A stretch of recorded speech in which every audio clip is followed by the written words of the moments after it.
아버지, 약한 우리를 강하게 하시고 가난했던 우리를 부욕해 하셨습니다. 우리가 건너가야 될 그 강, 주님이 먼저 건너셔서 우리를 이끄시고 죄악 세상에서 아버지 품 안으로 구원해 주셨습니다. 아버지, 이제 유다서 결론을 맺어가며 지극히 거룩한 믿음의 우리 자신을 건축하는 것이 무엇인지 가르쳐주고 계십니다. 아버지, 지극히 거룩한 믿음이 무엇인지 정의를 내려주셨고, 이 지극히 거룩한 믿음은 어떻게 생겨나며 어떤 것을 믿어야 지극히 거룩한 믿음을 갖게 되는 건지, 그 지극히 거룩하게 하는 믿음이 무엇인지 그 내용들도 주님의 지난 시간까지 알려주셨습니다. 아버지, 오늘은 아버지 하나님께서 한 사람을 지극히 거룩한 믿음 위에 세우시기 위해서 어떻게 구체적으로 그 사람을 세워가시는지를 배우기 원합니다. 우리 자신이 아브라함이 세워져 가듯 세워져 가는 것을 경험하기 원합니다. 그래야 저희가 또 다른 사람을 세워줄 수 있기 때문입니다. 믿음은 초자연의 세계를 이 땅 안에 경험시키는 능력이고, 믿음으로 말미암아 하나님의 모든 권능과 치유와 회복과 구속이 흐르게 됩니다. 이 믿음을 바로 깨닫게 하여 주옵소서.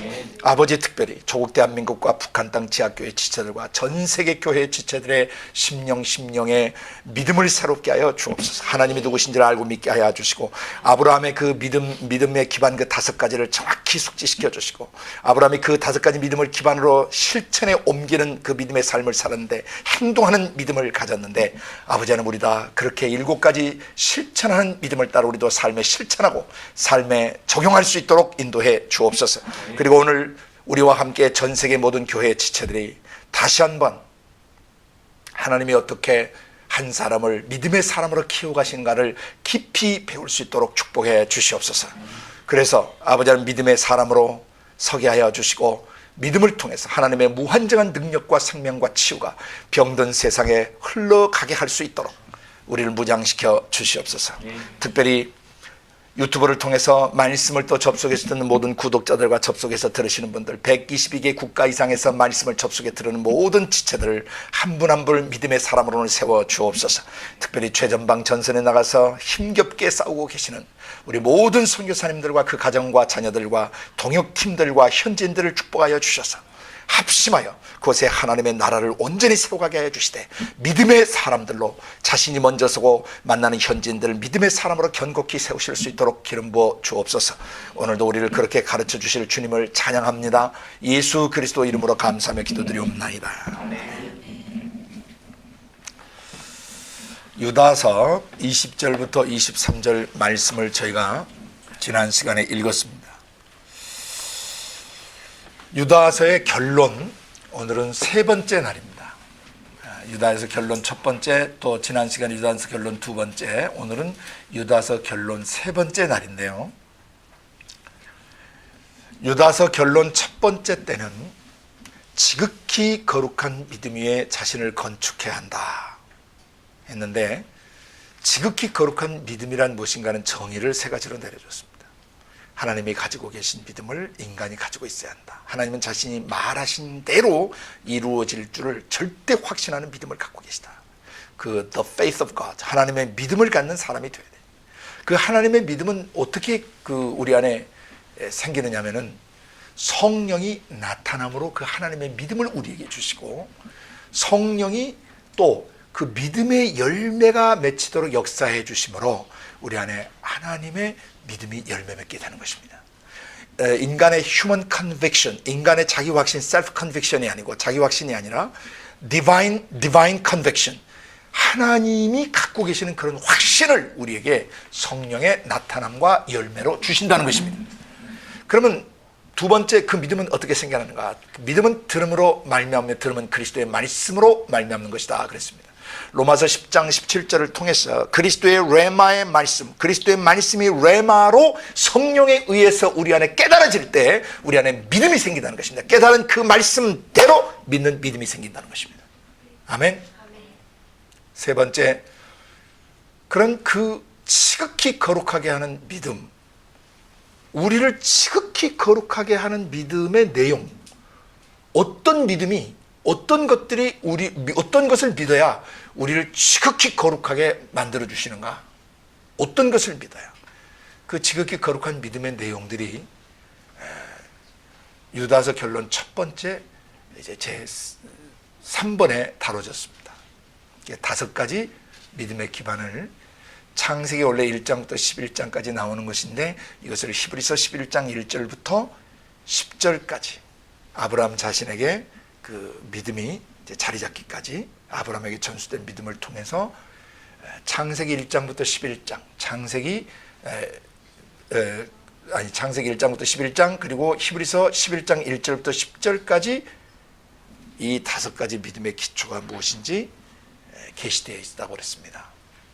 그리고 지난 시간 유다서 결론 2번째는 지극히 거룩한 믿음의 자기를 건축하는 것의 4번째 이야기, 행하는 믿음, 행동에 옮기는 믿음, 실천하는 믿음 7가지 내용을 지난 시간에 다뤘습니다. 아브라함이란 분이 그 마음속에 5가지 믿음의 기초를 가지시고 어떤 믿음의 삶을 살아냈는가, 삶으로 살아낸 내용을 7가지로 요약 정돈해서 로마서 4장 17절에서 22절에 계시해 주셨기 때문에 그 내용을 지난 시간에 다뤘습니다. 오늘은 5번째입니다. 지극히 거룩한 믿음 위에 자기를 건축하라는 그것의 5번째, 오늘은 그 지극히 거룩한 믿음 위에 한 사람을 건축하시기 위해서 하나님이 어떻게 그 사람을 체계적으로 자라가게 하시는가. 하나님이 우리 안에 지극히 거룩한 믿음을 갖게 하시기 위해서 한 사람을 어떻게 체계적으로 믿음의 사람으로 훈련하시고 세워가시는가. 아브라함을 통해서 주님이 이것을 계시해 주셨습니다. 그래서 창세기 12장부터 25장 11절까지 아브라함의 시작부터 아브라함의 인생 여정과 다음에 아브라함이 마지막 돌아가실 때까지 해서 창세기 12장부터 25장 11절까지 한 사람 아브라함을 하나님이 지극히 거룩한 믿음을 갖도록 양육하신 과정, 키워내신 과정, as a man of faith, 믿음의 사람으로, 믿음의 거장으로 하나님이 세워놓으신 그런 내용들이 창세기 12장부터 25장 11절까지 계시가 되어 있습니다. 그러니까 여러분이 창세기 12장부터 25장 11절까지를 성령의 조명하심으로 바로 보게 된다면 여러분도 아브라함처럼 믿음의 거장으로 세워지게 되는 것입니다. 아멘. 제한된 시간 안에 창세기 12장부터 25장 11절까지 다 강론할 수는 없습니다. 그건 몇 개월 걸려서 강론해야 되는 내용입니다. 그래서 오늘은 이 5번째, 한 사람 아브라함을 어떻게 믿음의 사람으로 지극히 거룩한 믿음 위에 세우셨는가. 오늘 나와 또 나와 함께하는 사람들을 어떻게 지극히 거룩한 믿음 위에 세우시는가. 창세기 12장부터 25장 11절을 통해서 자세히는 나머지만 큰 스케치를 좀 해서 여러분이 앞으로 읽으실 때 또 묵상하실 때 여러분 속사람이 믿음으로 세워져가는 경험이 있게 되기를 바랍니다. 창세기 12장을 좀 펴보시길 바랍니다.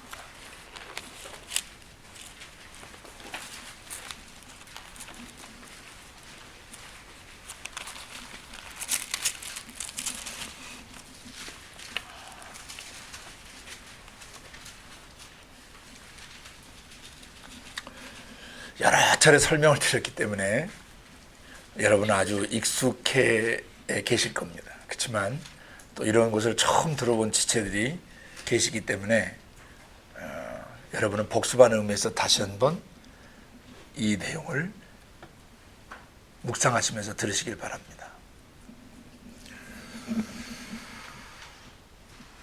왜 한 사람을 지극히 거룩한 믿음 위에 세워야 되는가? 왜냐하면 한 사람이 하나님 자신과 하나님이 하신 말씀과 하나님이 행하신 일들을 그대로 믿어버리면 하나님이 그게 그대로 나타나 버리시기 때문이에요.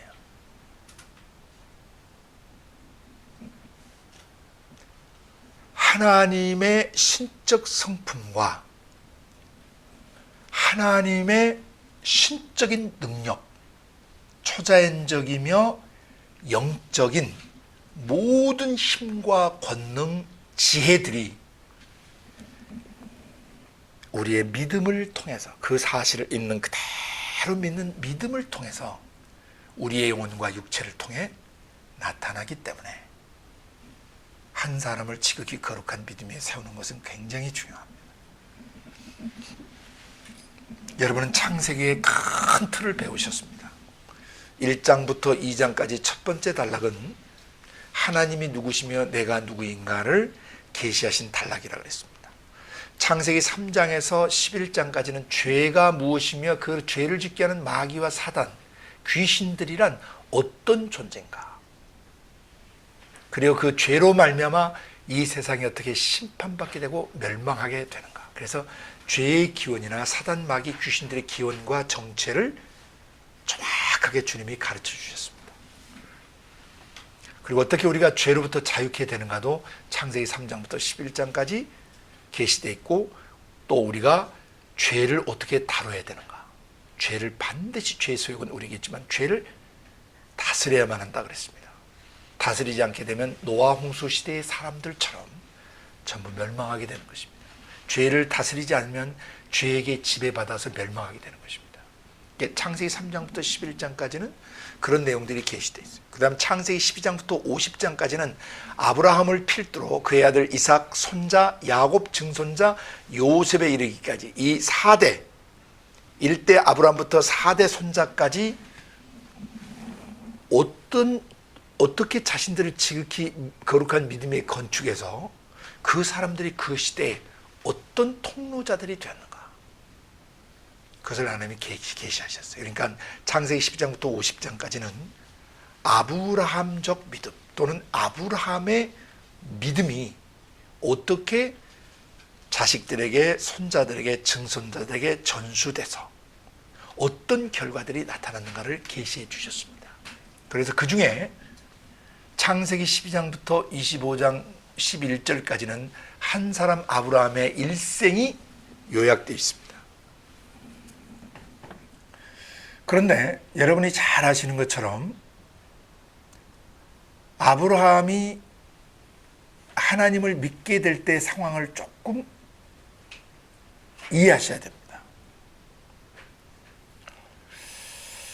천지창조로부터 거슬러 올라가야 되는데, 인류 최초의 조상은 아담과 이브 할머니였습니다.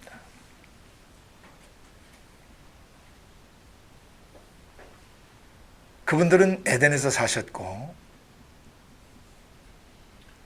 자신들의 육신에 죄성이 없이 살아본 경험이 있으신 분들입니다. 한 번도 몸에 죄가 경험돼 보지 않은 순수한 창조 원형 그대로 살아본 경험이 있는 유일한 분들이십니다. 두 분. 이분들이 아담 할아버지는 930년을 사셨다고 기록이 되어 있습니다. 그러면 거의 조선시대와 고려시대를 다 사신 겁니다. 어마어마하게 오래 사신 겁니다. 1000년 가까이 사신 겁니다. 그러면 아담 할아버지라는 분이 어떤 분인지 여러분이 이해하셔야 돼요. 사람의 육체와 마음에 죄성이 스며들지 않게 되면요, 하나님과 자신과 그 심장이요 투명하게 하나로 연합되어 있어요. 그러니까 하나님 보신 대로 보고 느끼신 대로 느끼시고 하나님이 아는 지식 그대로 지식을 갖게 돼요. 왜? 죄가 없기 때문에. 그러니까 아담 할아버지와 이브 할머니가 갖고 계시는 이 지상세계 물질기에 대한 이 지식과 인식들은요, 이건 거의 신의 수준에 가깝다고 생각하셔야 돼요. 근데 그분들이 죄를 범하셨어요. 죄를 범하면 우리가 어제까지 굉장히 착한 일, 좋은 일을 많이 하다가 오늘 죄를 범했더니 착한 일의 기억들이 막 다 사라져버리고 학교 다닐 때 공부했던 게 막 다 사라져버립니까?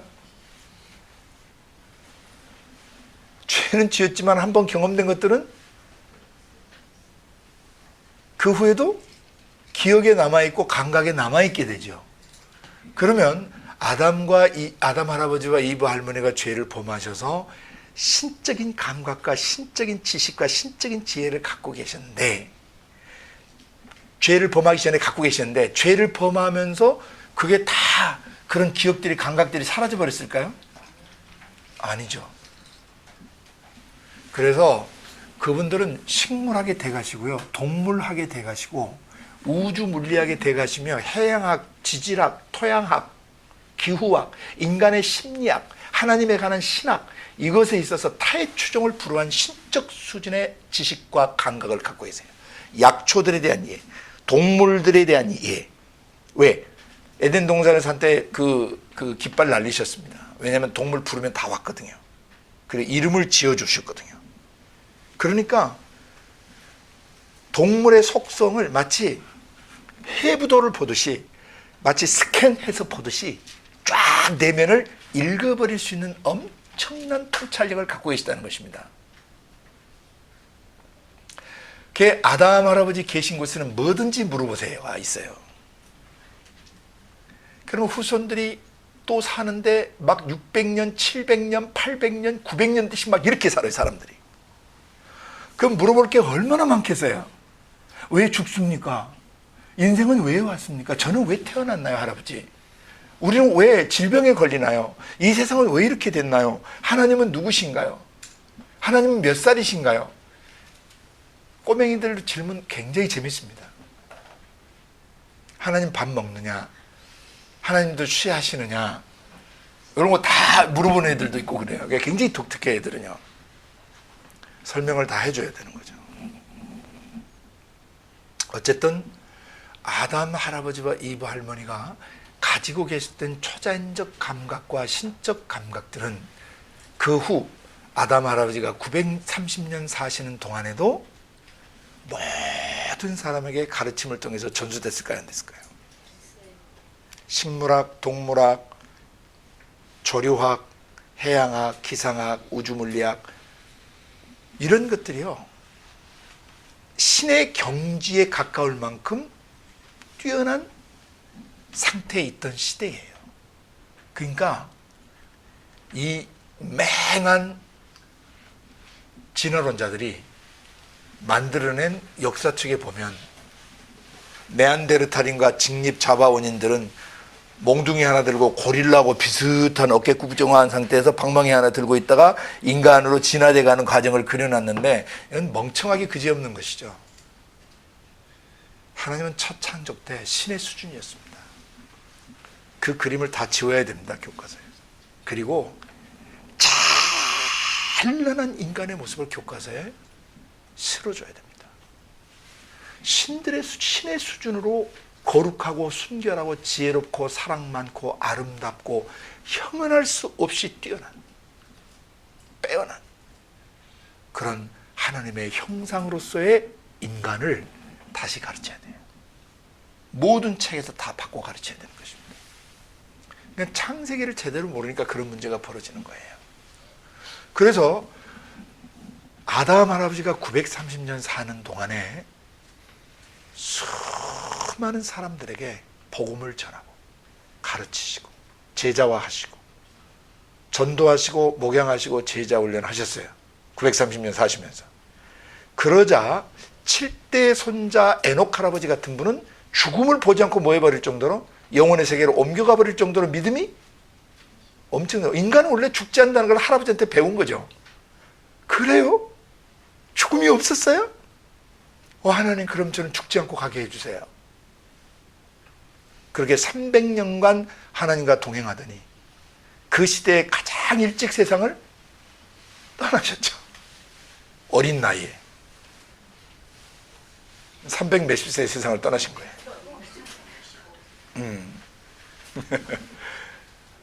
그 외 할아버지들은 다 그 배가 되는 600 몇 년, 700 몇 년, 800 몇 년씩, 900 몇 년씩 사셨거든요.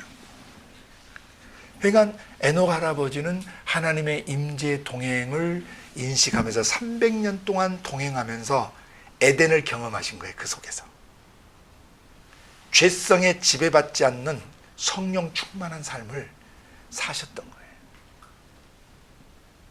그래서 나중에 그분은 인생 수업이 끝나서 하나님이 땅에다 더 이상 놔두지 않고 장학생으로 천국에 들어가신 거예요. 수석 학생으로. 그 뒤 노아의 아버지 라멕이 태어나셔서 9대 손자세요. 노아 아버지가 아담의 9대 손자. 777세를 사시고 아마 돌아가시는가 그럴 거예요. 근데 노아가 언제 태어나냐면요, 아담 할아버지가 돌아가신 후 126년 뒤에 태어나세요. 아담 할아버지가 930년 사시고 126년 뒤에 노아 할아버지가 태어나세요. 그러면 아버지가 777세에 돌아가셨으니까 아버지가 600년 이상 누구랑 사신 거예요? 아담 할아버지하고 같이 사신 거예요. 아버지 라멕이 600년 이상 아담 할아버지하고 같이 사시면서 어마어마한 내용들을 전수받으신 거죠. 그리고 창세기 5장에 나오는 열조들의 그 어르신들의 나이를 잘 여러분이 계산하시면 노아 홍수가 아담 원년 1656년에 나는 걸 알 수 있습니다. 아담 원년 1656년에 노아 홍수가 나는데 그때 노아가 600세셨습니다. 그러면 최소한 아버지로부터 몇백 년간 500년 가까이 또 수업을 받으셨는데 600년 가까이 수업을 받으셨는데 노아 홍수 5년 전에 아버지가 돌아가세요.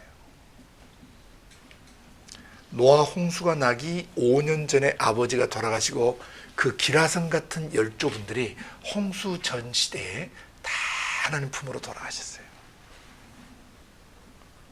하나님이 경건하신 분들을 다 옮기신 다음에 죄악 세상을 심판하신 거예요.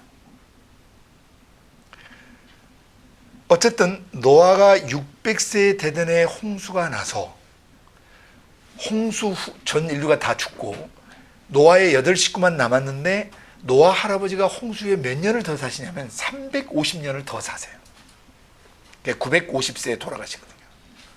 그러면 아담 할아버지보다 더 오래 사셨어요. 그래서 홍수 후 350년 동안 사실 때 그때 셈과 함과 야벳은 노아의 방주가 있던 때 거의 90대 어르신들이셨어요.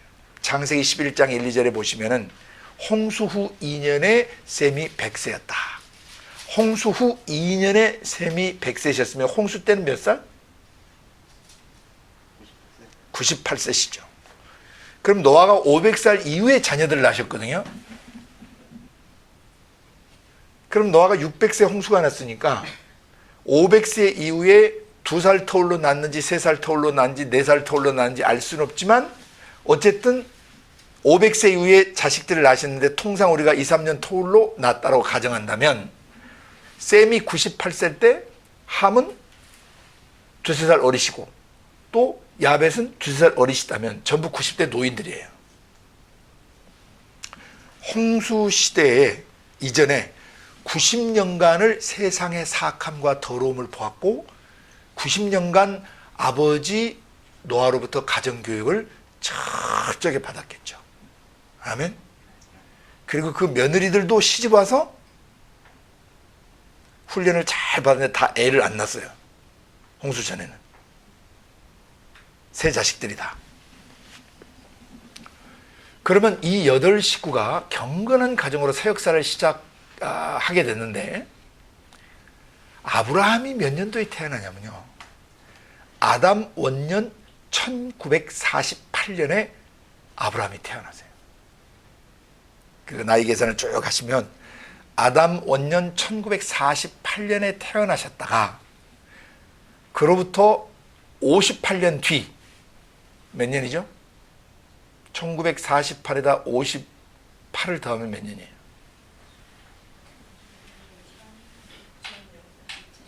2006년이 되죠. 아담 원년 2006년에 노아 할아버지가 돌아가세요. 그러니까 갈대아 우르 지역에서 아브라함이 1948년에 태어나가지고 아담 원년 2006년까지 58년간 누구랑 함께 살았던 얘기예요. 그렇습니다. 그 58년 사는 동안에 예수를 믿었어요, 안 믿었어요? 아브라함이 예수를 믿었어요. 근데 아버지는 안 믿으셨어요. 우상 숭배의 업자셨어요. 오늘날로 얘기하면 아들은 믿음이 좋은데 부모님이 예수를 잘 안 믿는, 어머니는 잘 믿는지 알 수 없지만 일단 아버지는 우상 숭배 업자였어요. 우상을 섬기셨어요. 갈대아 우르에. 그래서 아브라함이라는 사람 속에 하나님이 믿음의 기초를 놓으실 때 누구를 통해서 놓으셨냐면 노아 할아버지를 통해서 또 셈 할아버지를 통해서 이런 믿음의 기초를 놓으셨을 것으로 추정할 수 있습니다. 왜냐하면 셈 할아버지의 10대 손자가 아브라함이시거든요. 아담 할아버지의 10대 손자는 노아시고 노아의 큰아들 셈 할아버지의 10대 손자는 아브라함입니다. 그러니까 그 상황들을 우리가 정확히 알 수는 없지만 창세기 11장을 보면은 온 땅에 구음이 하나하고 언어가 하나 있어요. 그러니까 one language, one expression. 언어와 표현하는 방식들이 다 똑같아요. 그래서 그들이 신할 땅 평지에서 바벨탑을 쌓으면서 셈, 함, 야벳 쪽들이 다 이 함족을 중심으로 시작해서 셈과 야벳까지 전부 다 오염돼 버리는 것이죠. 다 타락해 버린 것입니다. 홍수 350년이 지나면서 350년은 작은 세월이 아니죠. 그죠? 지금부터 우리나라에서 350년을 빼면 어떻게 되죠?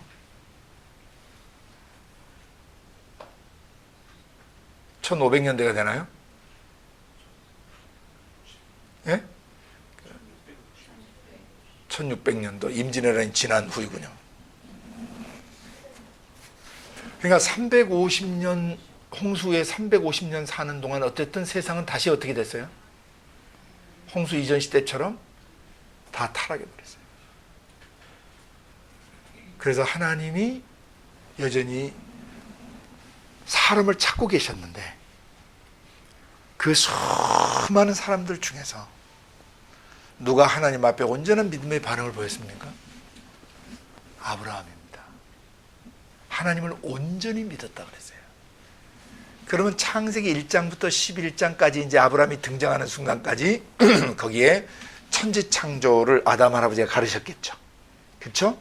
또 에덴 동산의 짐승의 가죽옷을 입히심을 받을 때 어린 양의 제사, 어린 양의 피 제사를 통해서 우리 죄가 이제 나중에 예수님의 그 희생제물 대신 예수님을 통해서 우리 죄가 사해질 것을 믿으셨죠.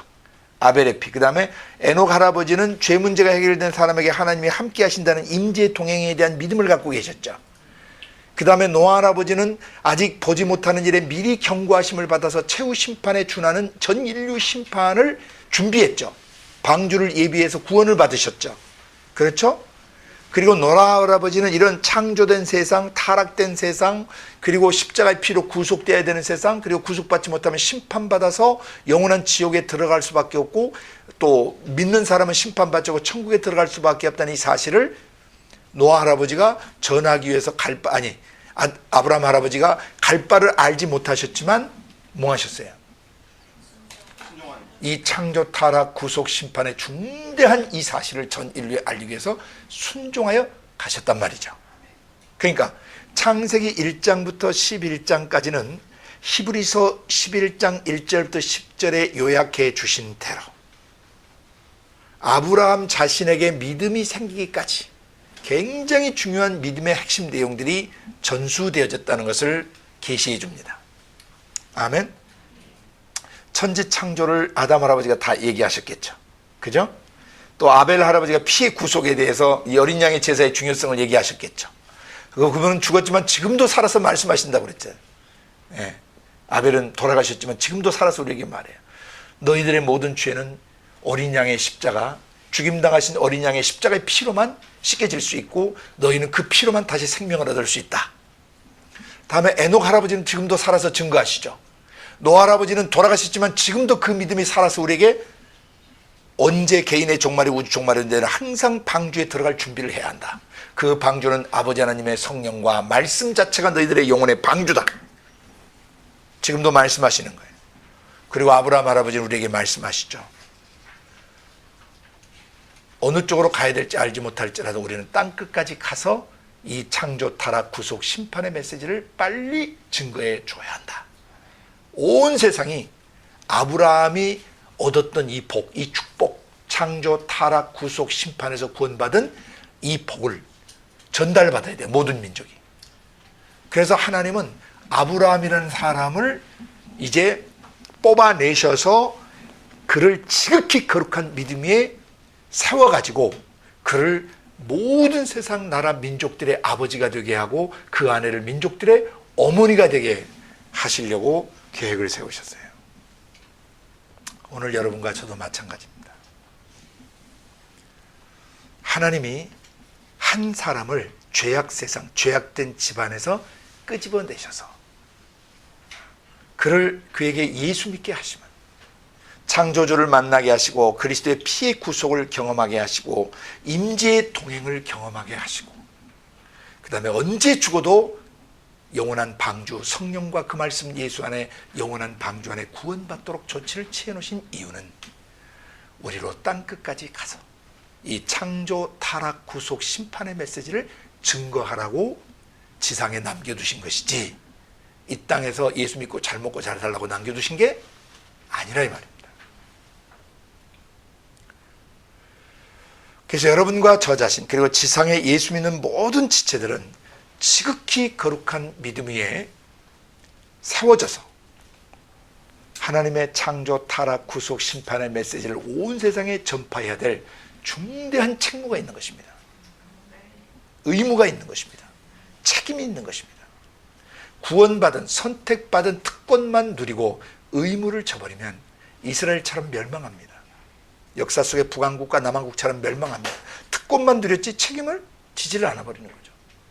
내가 구원받았으면 반드시 다른 사람을 뭐 해야 되는 거죠? 구원 얻도록 도와줘야 되는 것이죠. 그래서 한 사람 아브라함의 믿음이 자라가게 하시기 위해서 창세기 12장부터 창세기 25장 11절까지 하나님이 어떻게 역사하셨는가, 어떻게 사람을 세워가셨는가, 이걸 이제부터 잘 보셔야 됩니다. 창세기 12장은 크게 세 단락으로 나눠 있다고 그랬습니다. 1절부터 5절까지는 본토 친척 아비집을 떠나라는 명령에 따라 본토 친척 아비집을 떠나는 딱 그 순간까지 기록되어 있습니다. 6절부터 9절까지는 그 가나안 땅에 들어가서 아브라함에게 하나님이 무슨 말씀을 하시고 그 다음에 아브라함은 어떤 행동을 했는가가 게시되어 있습니다. 그 다음에 10절부터 마지막 20절까지는 그들이 살던 가나안 땅에 기근이 와서 종들과 육축들과 가축들과 이것을 살리기 위해 애굽으로 내려갔다가 거기서 아내를 뺏기고 하마터면 아내가 성적으로 유린당할 뻔한 위기를 맞게 됐습니다. 세 가지 스토리입니다. 본토 친척 아비집을 떠나라는 명령과 함께 순종하여 떠남, 그리고 가나안 땅에 들어가서 하나님의 음성을 듣고 거기서 단을 쌓고 최초의 예배를 드림. 그 다음에 세 번째는 자연재해인 기근을, 천재지변인 기근을 만났죠. 그리고 아내를 뺏기게 되는 인재지변을 만나게 됩니다. 천재와 인재를 둘 다 만나게 됩니다. 이 세 가지 사건을 통해서 하늘의 하나님이 아브라함이라는 사람에게 뭘 하고 계신가를 볼 수 있어야 합니다. 왜 본토 친척 아비집을 떠나야 했을까요? 여러분 답을 알고 계시죠? 왜 떠나야 됐습니까? 왜 떠나야 됐죠? 어디에 살고 있었습니까? 바벨탑이 쌓아진 갈대아 우루 음란과 우상으로 가득 찬 도시에 살고 있었죠. 하나님을 대적하고 하나님을 믿지 않는 불신자들과 귀신을 숭배하는 우상 숭배자들로 가득 찬 그런 나라에서 살고 있었어요. 그래서 본토, 너의 조국, 너의 나라, your country, your fatherland 또는 your motherland, 너의 조국과 모국을 뭐라? 떠나라. 왜? 이제 막 예수를 믿은 아브라함과 그 자식들 또 나중에 그 집안들이 온전히 설 수가 없는 상황이에요. 그래서 하나님이 예비하신 장소로 사람을 옮기시는 거예요. 두 번째, 친척을 떠나야 돼요. 왜? 친척들도 다 오염돼서, 오늘날 얘기하면 집안 문중이죠. 가문. 뭐 김씨는 김씨 집안, 박씨는 박씨 집안, 구씨는 구씨 집안, 이씨는 이씨 집안. 예. 여러분 성을 대시고 여러분 그 집안에 죄들이 있어요. 가문에 형성된 죄, 집안에 스며든 죄, 집안 식구들 안에 팽배져 있는 불신과 악함들, 하나님을 경외하지 않는 것들, 하나님을 두려워하지 않는 사악함들, 이런 지대를 떠나라고 하신 겁니다. 세 번째, 아버지 집입니다. 자기가 자란 가정이죠. 친아버지와 어머니가 있는 집인데 아버지나 어머니가 건강하시면 괜찮지만 만약에 이분들이 하나님 앞에 큰 죄를 짓고 사신다든지 하나님 앞에 악하게 사신다든지 하나님 앞에 살아야 될 바대로 온전히 살고 있지 못할 때는 그 집안에서 자라는 아이가 치명적 영향을 받게 됩니다. 경건하고 거룩한 가정에서는 경건한 자녀들이 나올 수 있지만 타락하고 변질된 가정 속에서는 아이들의 인격이 변질돼서 나오게 됩니다. 본토, 친척, 아버지 집을 떠나야 되는 이유는 첫 번째, 그곳에 죄악들이 팽배했기 때문이고, 두 번째, 그 죄의 영향 가운데서 사람이 온전히 자라갈 수 없기 때문이고, 세 번째는 장차 메시아가 오실 길을 아브라함이 예비해야 됐기 때문에 하나님의 경륜과 섭리를 따라서 갈대아 우르를 떠나야 됐던 것입니다. 바벨론 땅을 떠나야 됐던 것입니다. 세 번째는 하나님의 뜻이 있어요. 아브라함의 일생을 통해서 행하시려고 하는 뜻이 있는데 여러분에게도 마찬가지입니다. 여러분이 사는 나라, 여러분의 문중 집안, 그 다음에 여러분이 성장한 가족 배경, 그곳에 혹시 떠나야 될 죄들이 있는가 반드시 메모하셔서 그 지역을 떠나야 여러분이 지극히 거룩한 믿음 위에 세워져 가실 수가 있습니다. 그렇지 않으면 그 나라와 민족이나 문중 집안 또는 자기가 성장한 가족 배경, 부모님이나 형제 자매들로부터 수많은 영적 우겨싸움을 당하고 그 다음에 그 초신자가 믿음 안에서 자랄 수 없는 너무 강한 역풍을 맞아버릴 수 있는 그런 상황에 있을 때 하나님은 그 죄를 떠날 것을 명령하고 계시는 것입니다. 이것을 오늘 우리가 적용할 때는 단순히 나라를 떠나고 친척집을, 문중을 떠나고 가문을 떠나고 단순히 내 집을 떠나는 것을 말씀하시는 게 아니에요. 그죠? 네? 1차적으로 우리가 적용해야 될 때는 우리나라 속에 있는 죄, 우리 문중, 집안 속에 형성되는 기질이나 악한 기질이나 습성들, 못된 관습들, 못된 전통들, 못된 집안의 내력들, 사단마귀 귀신들을 향해서 문을 열어버렸던 열조 할아버지들과 할머니들의 죄악을 우리는 철저히 떠나야 되는 것이죠.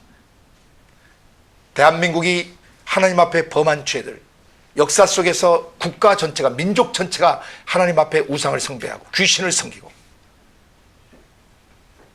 인권을 유린하고, 어쨌든 국가 차원에서 회개해야 될 것을 정확히 발견한 뒤에 우리는 이 민족이 갖고 있는 잘못 형성된 민족성이나 잘못 형성된 민족 문화나 잘못 형성된 민족적 가치관이 만약 그것이 죄와 연루되어 있다면 과감히 끊고 떠나야 되는 것이죠. 새로운 나라, 거룩한 나라, 그리고 아름다운 나라로 성령 안에서 다시 국가를 재건해야 되는 것입니다. 아멘. 두 번째, 집안에 있는 죄들을 여러분이 회개하셔야 돼요. 왜? 사람이 죄를 짓게 되면 사단마귀 귀신들이 쉬파리 떼처럼 몰려옵니다.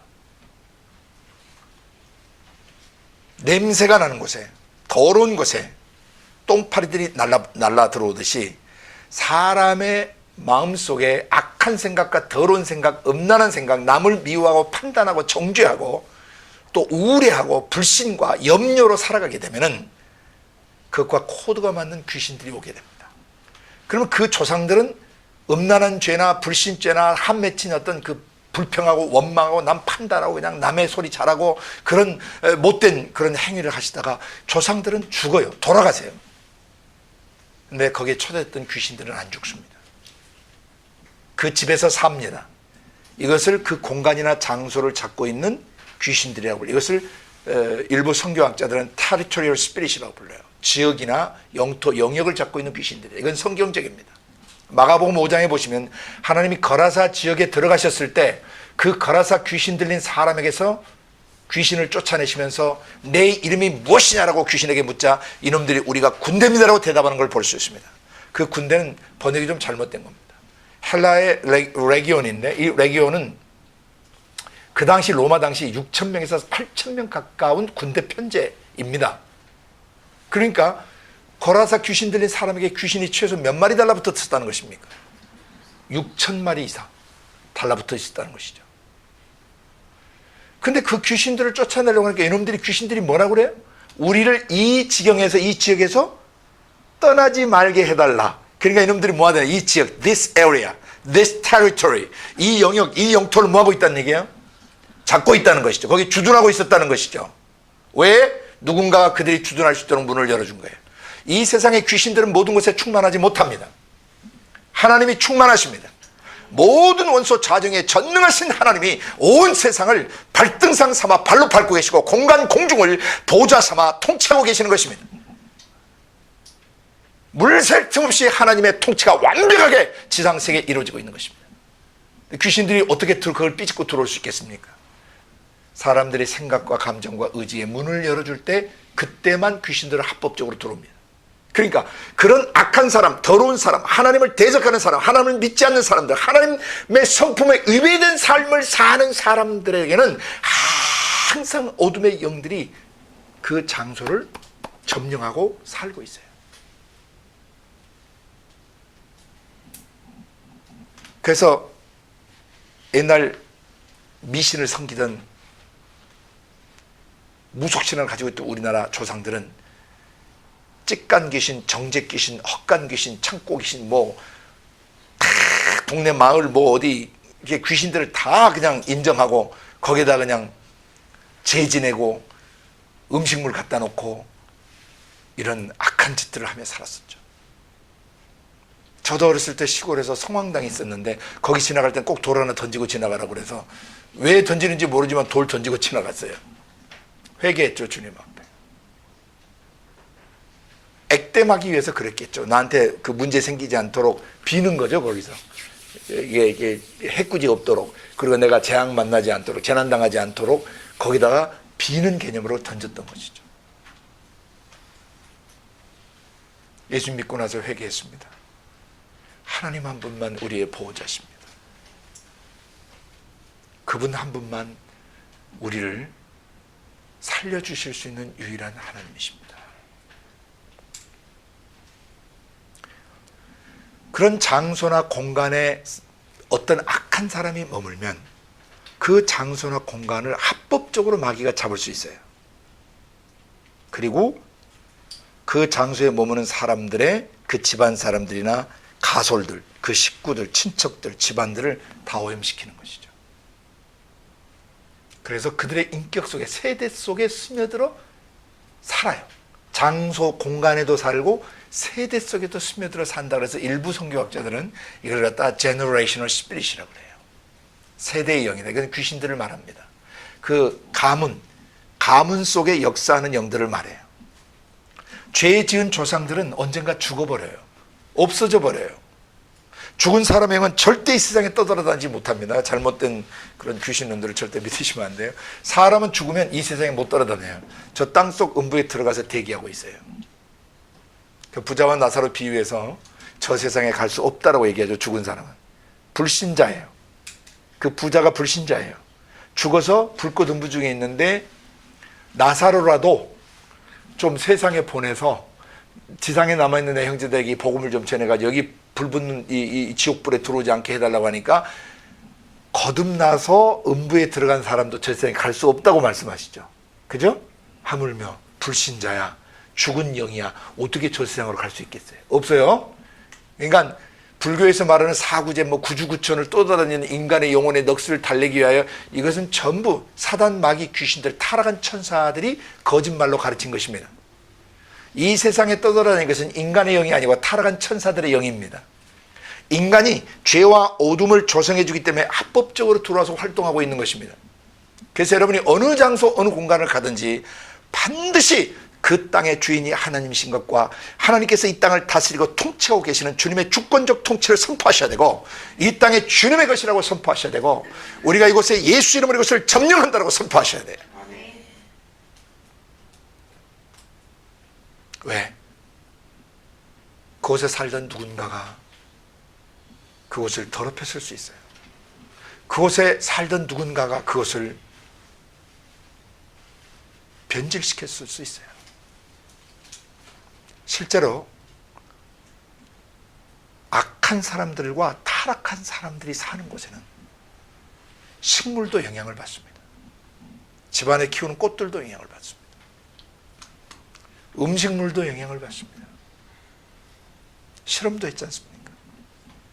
물을 연구하는 학자들, 또 어떤 사람 밥을 세 공기 퍼놓고 한 공기에는 막 칭찬 격려하고 한 공깃밥에는 그냥 무관심하고 냅둬버리고 한 공깃밥에는 막 저주를 퍼고 욕을 퍼고 신경질 짜증을 냈더니 첫 번째 밥은 발효가 되고 가운데 무관심했던 밥은 새까맣게 돼버리고 세 번째 막 저주를 퍼붓으면 썩어버리는 거죠.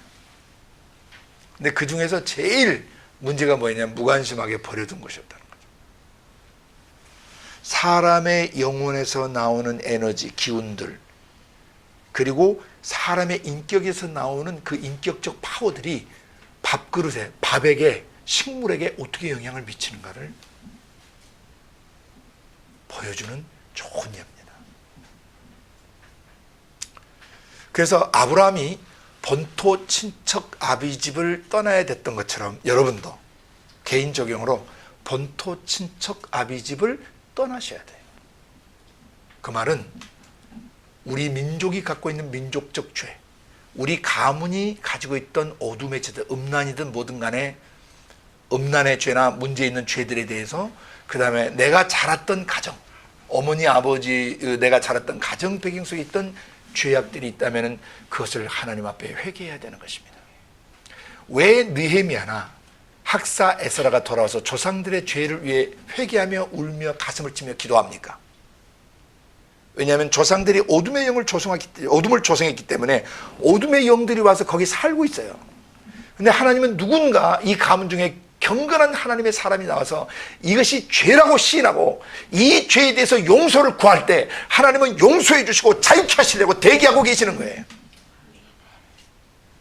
그래서 조상들이 열어놨던 문, 아버지 어머니 세대, 할아버지 세대, 열조들이 열어놨던 이 죄악들을 하나님 앞에 회개할 때 하나님께서 그 중보자들을 통해서 그 죄를 용서하심으로 거기서 합법적으로 역사하던 영들이 합법성을 잃어버리게 되는 것이죠.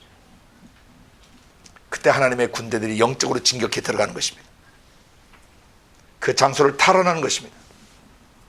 하나님, 이것은 하나님의 거룩이 있고 의가 있고 하나님의 빛이 머물고 하나님의 사랑이 머물러 있는 장소고 하나님의 온유와 겸손이 머물러 있는 장소며 하나님 지혜와 총명이 머물러야 되는 곳이고 모략과 재능이 머무는 곳이어야 하고 하나님을 아는 지식과 하나님을 경외하는 영이 머무는 곳이어야 합니다. 조상들의 죄를 회개할 때 하나님께서 용서해 주십니다. 그리고 우리가 그 영들을, 초대됐던 영들을 우리가 예수 이름으로 대적하고 합법적으로 몰아낼 권세를 예수님께 받았습니다. 내가 너에게 뱀과 전갈을 밟으며 원수의 모든 능력을 제어할 권세를 주었으니 결단코 너희를 해할 자가 없으리라.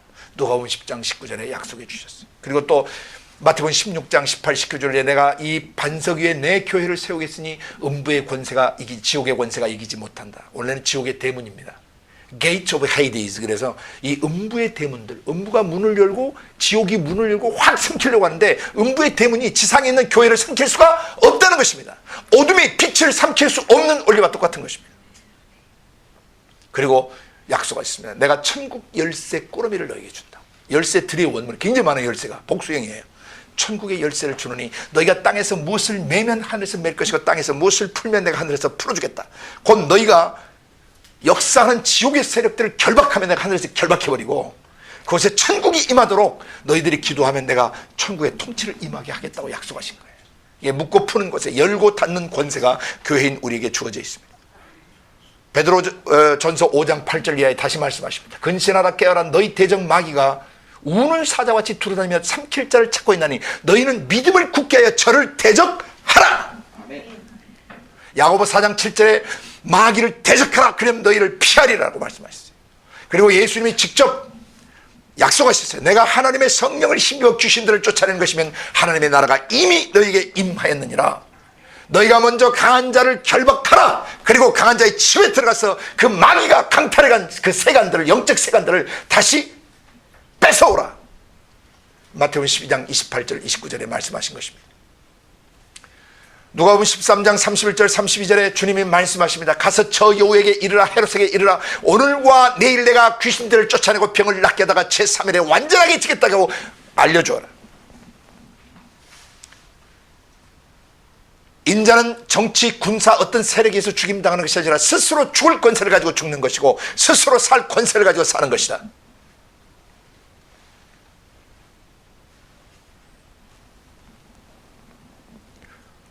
아브라함이 본토 친척 아비집을 떠났습니다. 수많은 날의 실갱이가 있었을 것입니다. 아버지와 수많은 갈등들이 있었을 수도 있습니다. 아버지는 불안했을 것입니다. 이놈아, 고향을 두고 어디를 간단 말이냐. 우리가 저 알지도 못하는 타국의 저 먼 나라에 가서 어떻게 산단 말이냐. 아버지, 노 할아버지 설교 안 들으셨습니까? 쌤 할아버지 이야기 안 들으셨습니까? 아버지 이렇게 사시면 안 됩니다. 지옥 갑니다. 노항수로 멸망한 지 불과 몇백 년밖에 안 됐는데 노 할아버지 살아계셔서 그 할아버지가 직접 말씀해 주시는 말씀을 듣고도 어떻게 이렇게 살 수 있습니까? 우리는 여기 떠나야 됩니다. 이 죄악의 도성을 떠나야 됩니다. 이 죄악의 집안과 문중과 이 죄악의 나라를 떠나서 하나님이 약속하신, 하나님이 행하실, 메시아가 오셔서 행하실 그 약속의 땅으로 가서 이 역사의 주역이 되어야 되고 역사의 통로가 되어야 됩니다. 아버지 길을 떠나야 합니다. 어쨌든 어떤 과정이 있는지 우리는 정확히 알 수 없지만은 마치 자식이 이기지 못하는 부모님처럼 아들과 함께 갈대아우르를 떠나서 하란으로 이 노인네가 오셨습니다. 그리고 하란에서 돌아가셨습니다. 그리고 아브라함은 하란에서 다시 가나안 땅으로 들어왔습니다. 여기서 여러분이 기억하셔야 될 것은 여러분의 민족적 죄, 여러분의 가문의 죄, 여러분의 집안의 죄, 여러분의 개인의 죄의 지대를 떠날 때 약속이 있다는 것입니다. 어떤 약속을 주셨습니까? 본토 친척 아비 집의 죄악을 떠나서 내가 네게 지시할 땅, 내가 네게 보여줄 땅, 내가 너를 통해서 너의 인생을 통해서 이룰 땅으로 네가 가면 내가 너로 큰 민족을 이루게 하겠다. Great nation, 위대한 나라를 이루게 하겠다. 그리고 내가 너에게 복을 주겠다. 그리고 네 이름을 창대케 해주겠다. 그리고 너는 복의 근원, 복의 출발지, 복의 원천이 되게 될 것이다. 이것은 아브라함에게만 주어진 약속이 아닙니다. 아브라함이 죄악의 도성, 죄악의 가문, 죄악의 집안, 죄악의 문중, 죄악의 가족, 죄악을 떠날 때 아브라함에게 이 약속을 주셨다면 오늘 이 시대에 자기 삶 속에 죄악을 떠나는 모든 사람에게 동일한 약속이 주어진다는 것입니다. 이 약속을 믿어야 합니다. 이것이 지극히 거룩한 믿음 위에 자기를 건축해 가는 것입니다. 하나님 제가 죄를 떠날 때 저를 통해서 큰 민족을 이루실 줄 저도 믿습니다. 하나님이 제게 복을 주실 것입니다. 하나님의 형상과 모양으로 저를 다시 덧입혀 주실 것입니다. 진짜 복을 얻게 하실 것입니다. 창세 때 복을 주실 것입니다. 하나님의 형상과 모양을 덧입고 하나님과 함께 공동 통치할 수 있는 이 복이 제게 임할 줄을 믿습니다. 그리고 세 번째, 내 이름을 창대케 한다는 얘기는 내 이름을 빛내시겠다는 건데, 내 이름을 빛내는 게 목적이시겠습니까? 나를 높여서 나를 빼어나게 하셔서 하나님이 어떤 분이신가를 보게 하시겠다는 것입니다.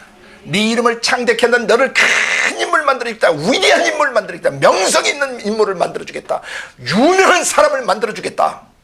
아무도 너를 건드릴 수 없는, 너를 범접할 수 없는, 손댈 수 없는 그런 유명인사, A man of renown, 유명한 사람을 만들어주겠다. 실제로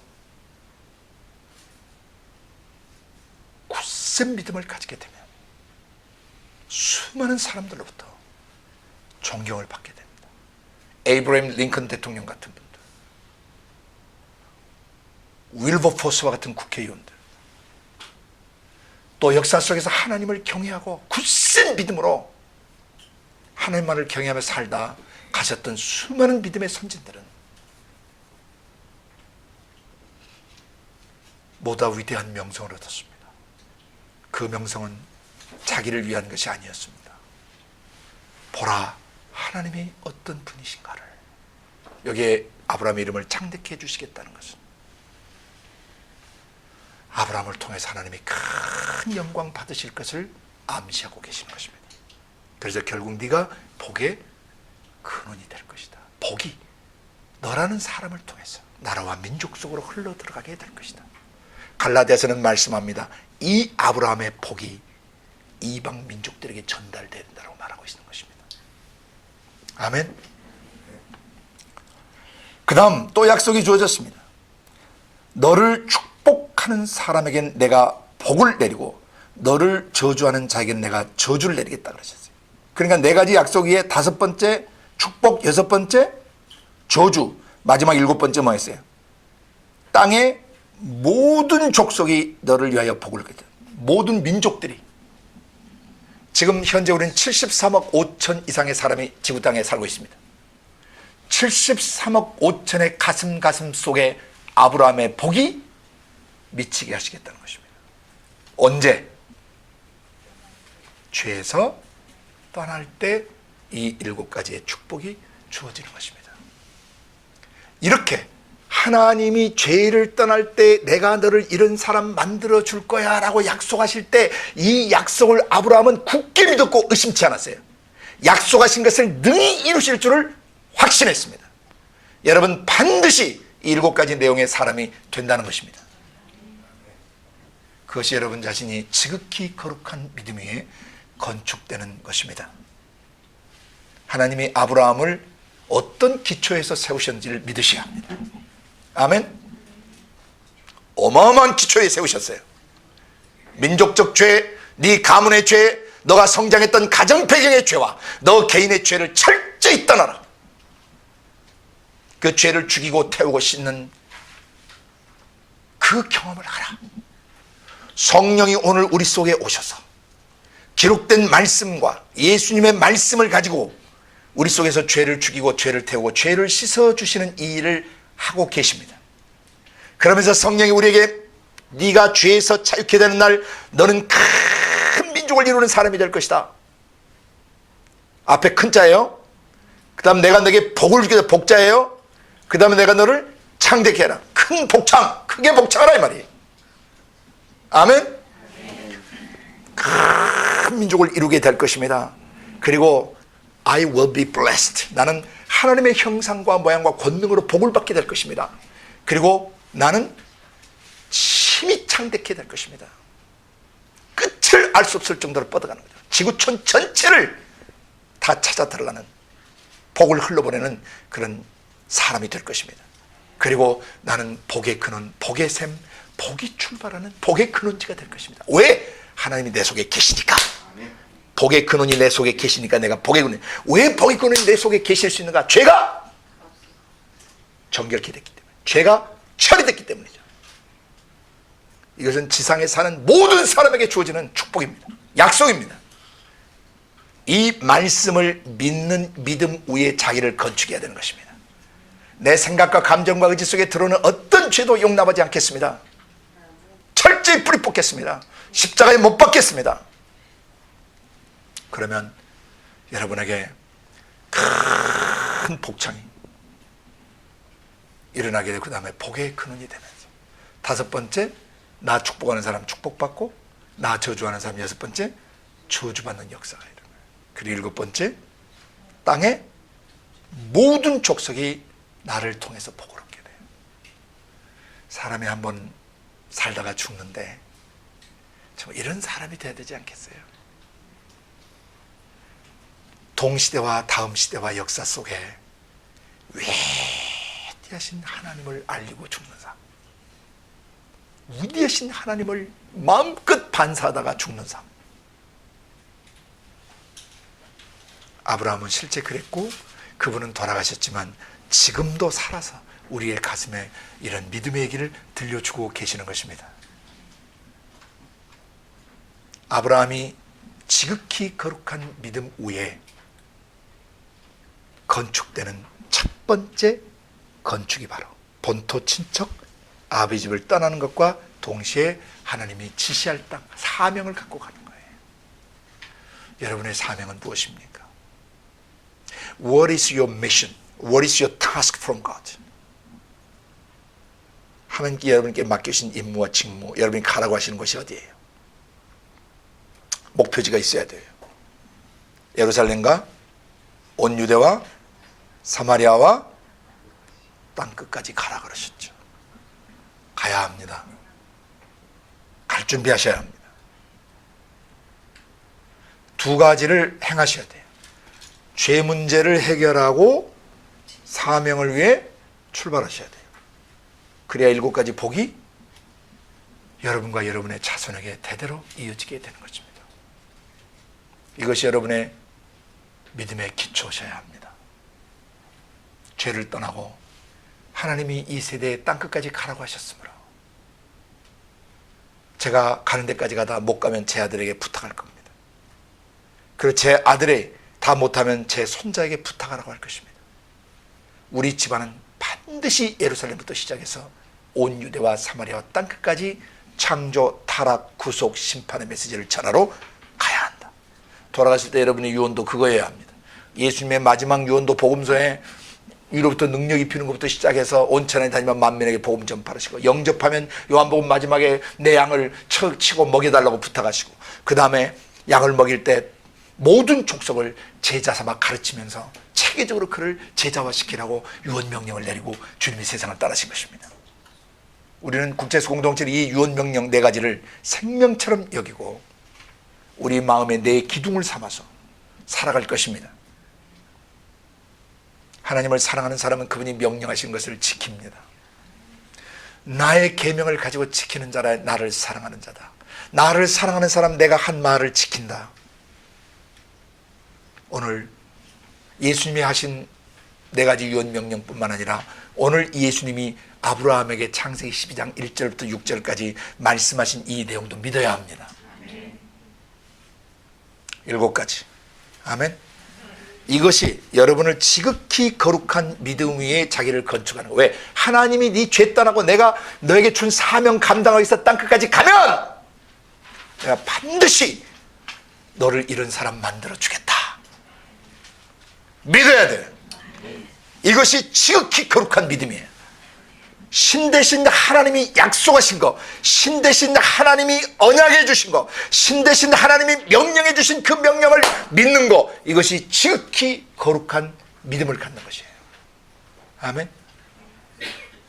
아브라함을 지극히 거룩한 믿음의 건축에 가셔서 나중에 그는 민족들의 아버지가 됐고 그 안에는 민족들의 어머니가 됐죠.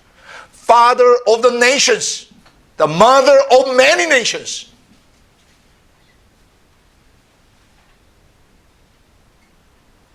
여러분과 저도 영적인 아비가 되고 영적인 어미로 지도력의 본질을 회복받아야 됩니다. 그 출발이 뭐부터 시작됐습니까? 본토, 친척, 아비 집을 철저히 떠나는 것입니다. 그것은 거기에 죄를 떠나는 것입니다. 단순히 가족을 떠나서 다른 데 가라는 뜻이 아닙니다. 그 죄의 지대를 떠나라는 것이에요. 그리고 내가 새롭게 너의 인생 행할 그 장소로 가라! 여러분 여기 오셨어요. 가족들과도 작별하셔야 되고 본토, 친척, 복음을 위해 사명 수행을 위해서 여러분 사사로운 개인의 삶을 접으셔야 되는 것입니다. 만약 그렇지 않으면 여러분 이 7가지 약속과 상관없는 삶을 살다 죽어요. 아멘. 창세기 12장 1절 다시 한번 읽습니다.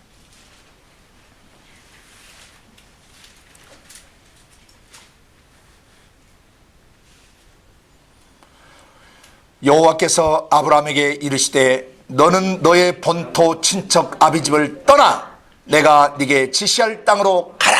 2가지 명령이 주어졌죠. 떠나라, 가라. 죄악지대를 떠나겠습니다. 어머니 모태로부터 현재까지 제가 지었던 모든 죄의 기억과 죄의 지대로부터, 죄의 경험으로부터 철저히 제가 떠나겠습니다. 그리고 가겠습니다. 하나님 지시할 땅으로 가겠습니다.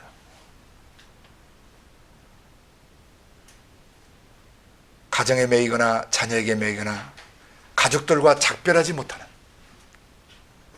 그런 어리숙한 끈앞풀들을 갖고 있지 않기를 바라요. 떠나셔야 다 살아요. 아멘. 여러분이 믿음의 결단으로 갈 때 사람들이 여러분을 보게 되는 것입니다. 여러분의 삶의 역사는 하나님을 보시게 되는 것입니다. 그리고 과연 하나님이 살아계시구나. 우리 엄마를 보니, 우리 누나를 보니, 우리 오빠를 보니, 내 동생을 보니, 내 조카를 보니 하나님이 살아계시구나. 하늘왕이 부르신 부름을 받고 쟁기를 잡고 뒤를 돌아보시면 안 됩니다. 아무든지 나를 따라오려거든 자기를 부인하고 자기 십자가를 치고 나를 따라오너라 하시고 부모와 자식과 전토 가진 소유물들로부터 떠나지 않으면 능히 나의 제자가 될 수 없다고. 내 부모, 내 자식 중요하지만 남의 자식, 남의 부모도 동일하게 중요해요. 구원의 복음을 받지 못한 채 죽어가는 이방 민족의 수많은 아내들이 있고 남편들이 있고 자식들이 있고 부모들이 있습니다. 할아버지, 할머니들이 계십니다. 그분들에게 가야 합니다. 내 가족도 중요하지만 복음을 듣고도 반응하지 않는 사람들 내려놓고 가셔야 돼요. 지금도 한 번만 복음을 전하면 수많은 사람들이 영접할 수 있는 곳들이 있습니다. 불가리아만 해도 마을 찾아가면 최소 몇 명에서 몇십 명까지 예수를 영접합니다. 여기서 싸움에 나갈 만한 전사로, 민수기처럼 싸움에 나갈 만한 전사로 잘 준비되고 민수기 1장부터 10장 10절까지 아우리치 준비를 시켜주신 그 내용을 다시 한번 숙지하고 무장해서 나갈 준비를 해야 될 것입니다. 떠나라, 가라. 이 말씀을 믿으실 때 큰 복창과 함께 복의 근원이 되시면서 축복과 저주, 그 다음에 땅의 모든 민족이 나를 인해서 복을 받게 되는 이 축복이 아주 폭발해가는, 터져나가는, 흘러나가는 그런 역사가 일어나게 되는 것입니다. 이런 믿음 위에 여러분을 건축하실 수 있기를 바랍니다. 두 번째, 6절에서 9절까지인데요. 아브라함이 그 땅을 통과해 세겜 땅 모래 상수리 나무에 이르렀습니다. 그때 가나안 사람이 그 땅에 거하였더라. 여호와께서 아브라함에게 나타나셨습니다. 말씀하셨습니다. 내가 이 땅을 내 자손에게 주리라 하신지라. 그가 자기에게 나타나신 여호와를 위하여 그곳에 단을 쌓고 거기서 베델 동편산으로 옮겨 장막을 치니 서쪽은 베델이고 동쪽은 아이성이라.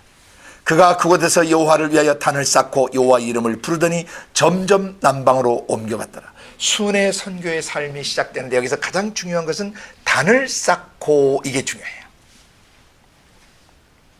여호와를 위하여 그곳에 단을 쌓고. 자, 제일 처음에 세겜 땅 모래 상수리 나무 쪽에 이르렀죠. 그렇죠? 거기에서 단을 쌓았죠. 첫 번째. 다음에 8절에 거기서 또 옮겨가지고 베델 동편산으로 옮겼어요. 장막을 쳤어요. 그러니까 거기다 베델 동편 쪽에 치고 났더니 서쪽은 베델이고 동은 아이성 쪽이었어요. 그가 그곳에서도 뭐 했어요? 여호와를 위하여 단을 쌓았어요. 여호와 이름을 불렀어요. 거기서 점점 남방으로 세 번째 옮겨갔어요. 여기서 세 가지 중대한 사실을 보시게 된 것입니다. 첫 번째, 세겜 땅 모래 상스리 나무에서 단을 쌓고 하나님의 음성을 듣고 단을 쌓았습니다. 두 번째, 베델 동편산에 옮겨서 장막을 치면서 거기서 단을 쌓고 여호와 이름을 불렀습니다. 세 번째, 남방으로 옮겨갔습니다. 가나안 땅을 정복해 들어가는 것입니다. 아브라함은 가나안 땅을 주시겠다고 약속하신 음성을 듣게 됐습니다. 도착하자마자 뭐 했습니까? 단을 쌓고 예배를 드렸습니다. 단을 쌓았다는 얘기는 거기서 짐승을 잡아 제사를 드렸다는 뜻입니다. 예배를 드렸다는 뜻입니다. 두 번째, 옮겨가던 곳에서, 하나님의 음성을 듣고 옮겨간 곳에서 또 단을 쌓았습니다. 그리고 세 번째, 남쪽 땅으로 계속 옮겨가면서 뭐 했겠습니까? 단을 쌓고 예배를 드렸겠죠. 자, 아브라함이 본토 친척 아비집을 떠난 뒤에 이방 땅에서 최초로 행한 것이 무엇이었습니까? 예배를 드리는 삶을 살았습니다. 그는 true worshiper, 하나님이 찾으시는 예배자셨습니다. 성령 안에서 진리의 말씀으로 아버지를 만났습니다. 아버지의 성령께서 말씀하셨습니까? 네? 성령과 진리로 예배 드리는 장면이란 말입니다. 이게 아버지를 만났어요. 왜? 그는 가는 곳곳마다 예배를 드리는 예배자였기 때문입니다.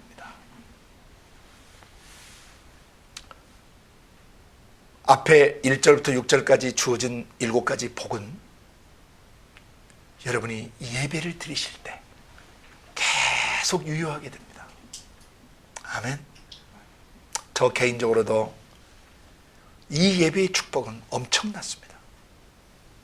하늘이 열리는 경험들, 하나님의 가슴을 깨닫게 되는 경험들, 하나님의 가슴과 만나는 감동들, 그리고 제가 이 세대에 뭘 해야 되고 앞으로 뭘 해야 될지를 젊은 나이에서부터 하나님이 그림을 그려주시는 걸 보게 됐고, 제가 남은 생에 어떤 일을 하다 가야 되는지에 대한 큰 그림들과 구체적인 내용들을 하나님께서 계속 보여주시고 훈련시켜 오셨습니다.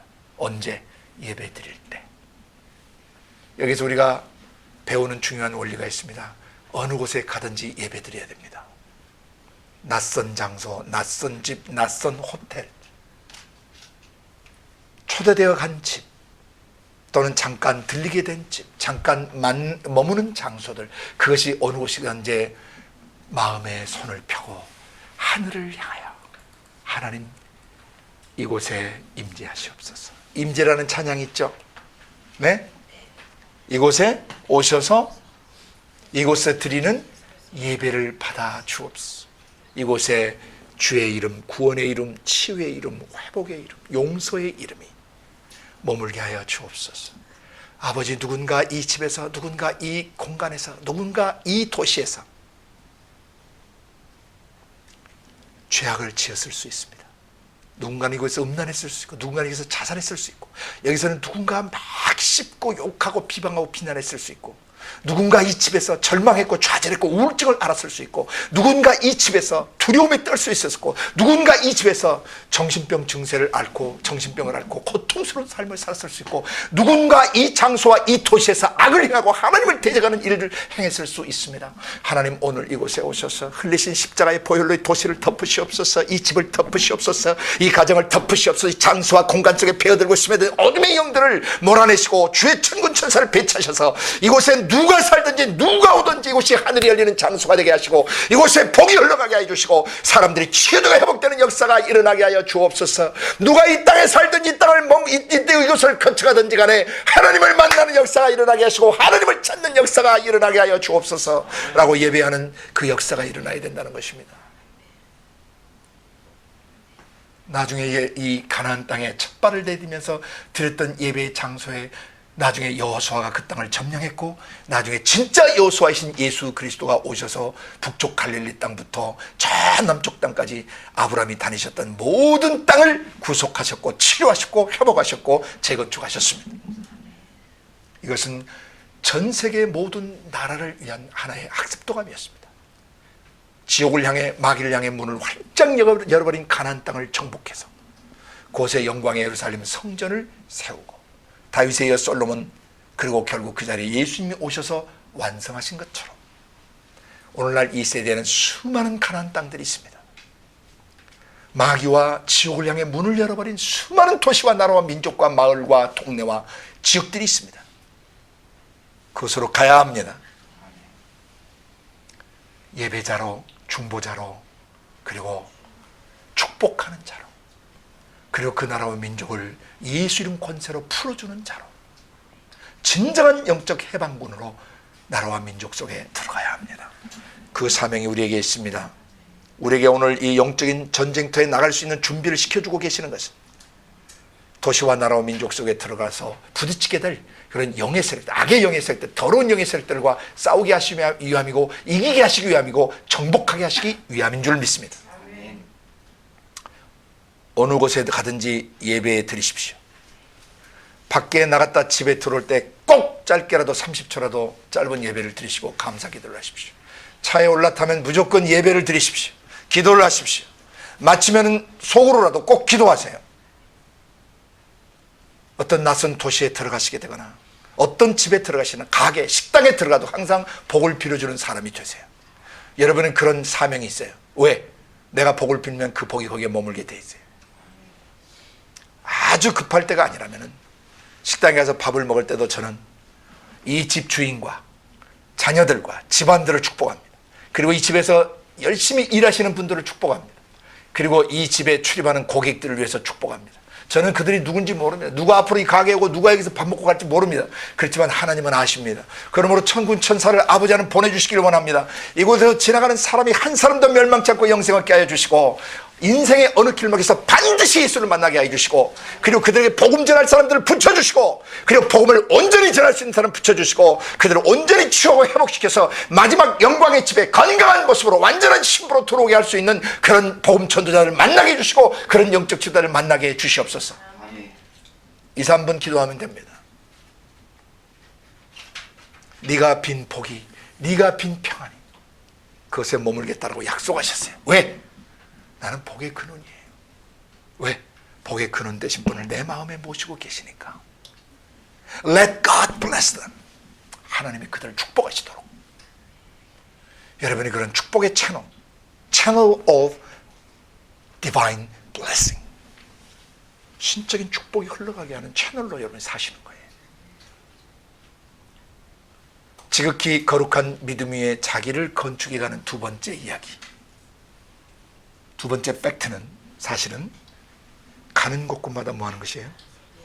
예배를 드리며 영적 전쟁하며 중보 기도하며 그곳에서 복음을 전하고 그곳에 복을 빌어주고 그 지역을 구속시키고 치유하고 회복시키고 그 지역을 믿음으로 다시 세워놓는 삶을 사는 것입니다. 세 번째,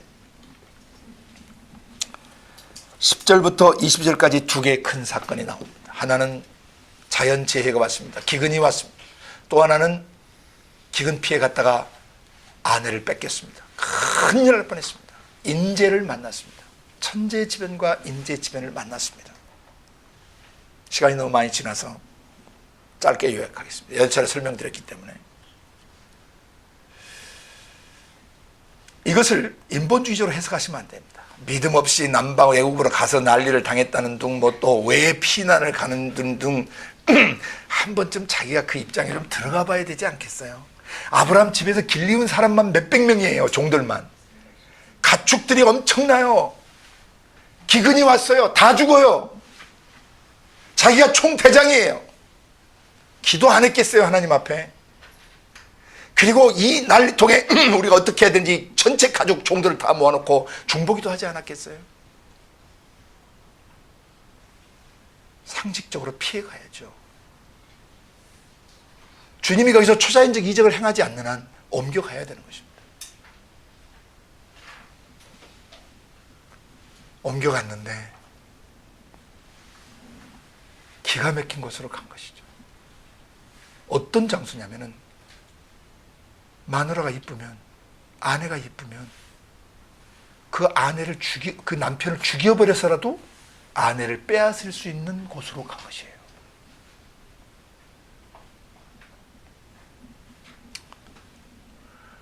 아브라함이 내 누이라고 해서 거짓말을, 어떻게 믿는 사람이 거짓말을 쓰냐? 그럼 네가 그 자리에 가서 있어봐. 그러면 아내 뺏겨가지고 그렇게 있어봐. 아내를 죽여버릴 수도 있는, 아니 남편을 죽여버리고 아내를 뺏어갈 수 있는 그런 장소에 가 있어보라고. 그런 식으로 성경 해석하시면 안 된다는 거예요. 아브라함이 얼마나 기도했겠습니까? 여기에 포인트는 뭐냐면 인간의 힘으로 감당할 수 없는 천재지변이나 자신의 한계를 넘어서는 인재지변을 만날 때 살아계신 하나님은 우리를 보호해 주시는 아버지시다. 이걸 배우는 것이에요.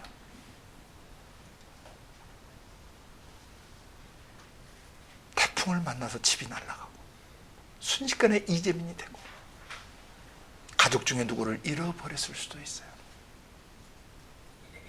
건물에 치여 죽을 수도 있고 사고를 당할 수도 있고 천재로 인한 지진이나 어떤 해일이나 쓰나미나 태풍이나 폭우나 눈으로 눈사태로 어쨌든 사고를 만나서 자연재해로 죽을 수 있고 또 하나는 인재를 만나서 사람이 죽을 수도 있어요. 그리고 평생 병신이 될 수도 있어요. 그리고 치울 수 없는 상흔이 남을 수도 있어요. 여기서 배워야 되는 중대한 믿음에 올리는 하나님은 그런 것을 우리를 보호하시고 우리를 치유하시고 회복하시고 책임져 주시는 아버지시다. 이것이 바로 우리 자신을 지극히 거룩한 믿음 위에 건축하는 세 번째 기초입니다. 아브라함이 그걸 배웠어요. 얼마나 시급했겠어요. 그러나 이 기가 막힌 기근 속에서 엎친 데 덧치기로 아내까지 뺏긴 그 밤에 그분이 가지셨던 고통, 그리고 그 종들이 가지고 있는 가슴 아픔은 말로 형언할 수가 없었던 것이죠. 얼마나 울면서 기도했겠어요. 하나님 기도를 들으셨고 몸부림치던 그들의 가슴, 또 사라 자신은 이 나이가 65세가 넘었는데 왜 이렇게 이쁘셨는지 알 수가 없지만 그때 65세가 넘은 할머니인데 보톡스도 없는 시절에 왜 그렇게 어떻게 하셨는지, 저는 하나님을 경외하고 남편을 주님으로 모시면 그렇게 된다는 비결을 우리는 배운 것이죠. 그분 자신도, 그 할머니 자신도 얼마나 주님을 찾고 기도했겠어요. 주님, 수치를 당케 하지 않게 하여 주옵소서. 이 밤을 지켜주시옵소서. 하늘의 하나님이 기도를 들으시고 나타나셨습니다. 손 못 대게 했습니다. 그리고 그 다음날 돈 많이 벌어가지고 금이 환영했습니다. 하나님은 그러신 분입니다. 기근 속에서도, 천재지변 속에서도, 인재지변 속에서도 인간을 잘못 만나 내 인생이 다 망가지고 내 젊음이 다 망가지고 내 꿈이 사라지고 내 인생이 개차반되고 인간 하나 잘못 만나서 내 삶이 정말 고통스러운 일생이 되어버렸어요. It's okay. 왜? 하나님 아빠가 내 속에 들어오시면 다 회복해 주시니까. 천재를 만나든 인재지변을 만나든 두려워하지 말라. 네가 어디로 가든지 내가 너와 함께하고 있고 낮의 해와 밤의 달도 너를 해치지 못하도록 내가 보호하고 있으며 너는 잘지라도 이스라엘의 하나님은 졸지도 않고 주무시지도 않고 너를 지키시는 거다. 두려워 말라 내 아들아 내 딸아. 이런 보호하시는 아버지, 책임져 주시는 아버지, 위기 속에서 날 건져주시는 이런 아버지를 알아가게 되는 것입니다. 아멘. 이렇게 창세기 12장부터 25장 11절까지 한 사람 아브라함 속에 믿음의 기초를 놔주시고 어떻게 아브라함이 민족들의 아버지와 어머니가 되도록 믿음을 자라가게 하셨는가, 여러분이 성경 기록된 말씀을 통해서 보고 배우시길 바라고, 그래서 여러분도 아브라함의 믿음을 똑같이 가지시길 바랍니다. 13장에는 조카 롯의 목자와 아브라함의 목자가 재산이 많아져서 부자가 돼가지고 서로 다투는 장면이 나오는데, 그 다툼 때문에 싸우지 않고 서로 갈라서는 장면이 나옵니다. 갈라설 때 조카는 제일 목 좋은 장소를 찾아 나가고 삼촌은 혼자 댕그러니, 작은아버지는 혼자 댕그러니 남아서 있는데 하나님이 나타나셨습니다. 눈을 들어 동서남북 사방을 바라보라. 롯은 소돔 고모라 지역을 택해 한 곳을 갔지만 네가 보는 사방 땅을 다 너에게 주겠다. 아마 아버지 사랑으로 조카가 그렇게 갔을 때 그냥 자식을 내보낸 마음으로 내보내시리라고 생각해요. 저 같으면 좀 섭섭했을 수도 있어요. 자식, 삼촌 먼저라고 얘기하지 지가 먼저 젠 길목 찾아가지고 가나. 그러나 아브라함에게 있어서 롯은요, 보통 조카가 아닙니다. 롯은 일찍 아버지를 여였습니다. 그래서 아브라함은 그 롯을 자식처럼 돌봤을 것입니다. 또 그에게는 아들이 없었습니다. 자식이 없었습니다. 아브라함에게는. 그래서 갈대아울에서 수많은 친척들이 있었겠지만은 하나님의 지시 따라 우리는 본토 친척을 떠나 하나님의 지시할 땅으로 간다 할 때 누가 따라 붙었냐면은 이 롯이 따라 붙었어요. 작은아버지 나도 따라갈래요.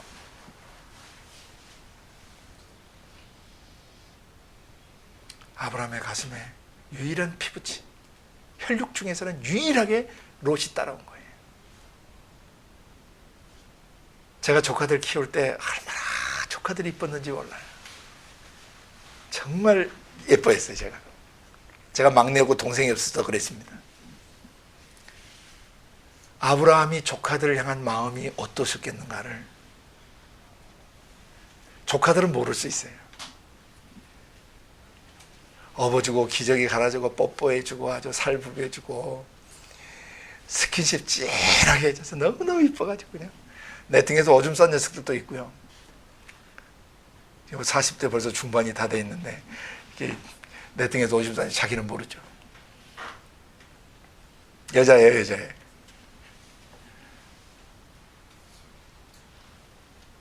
조카들은 그 삼촌의 사랑을 모를 수 있어요.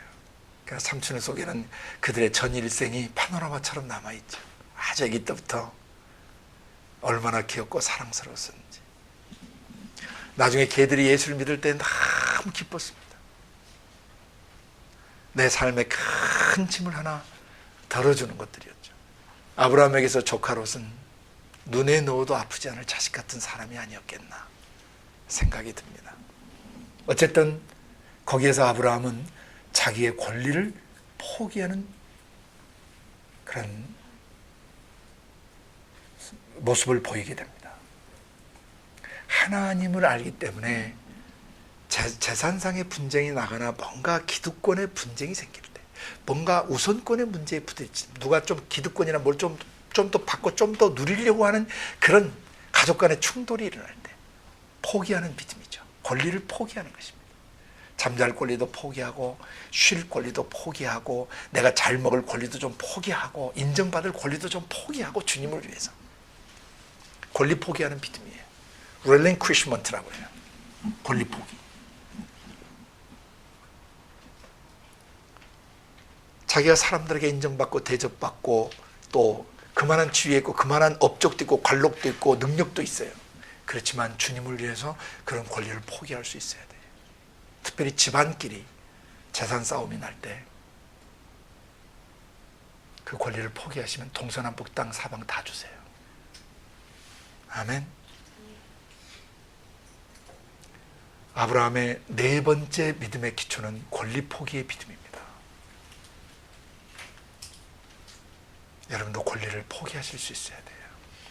좋은 동네에서 살 권리를 포기하는 것이죠. 돈도 되고 지성도 되고 사회적 지위도 있어요. 그렇지만 가난한 마을로 들어갈 수 있어야 돼요. 왜? 그곳에 예수가 없어요. 그곳에 교회가 없어요.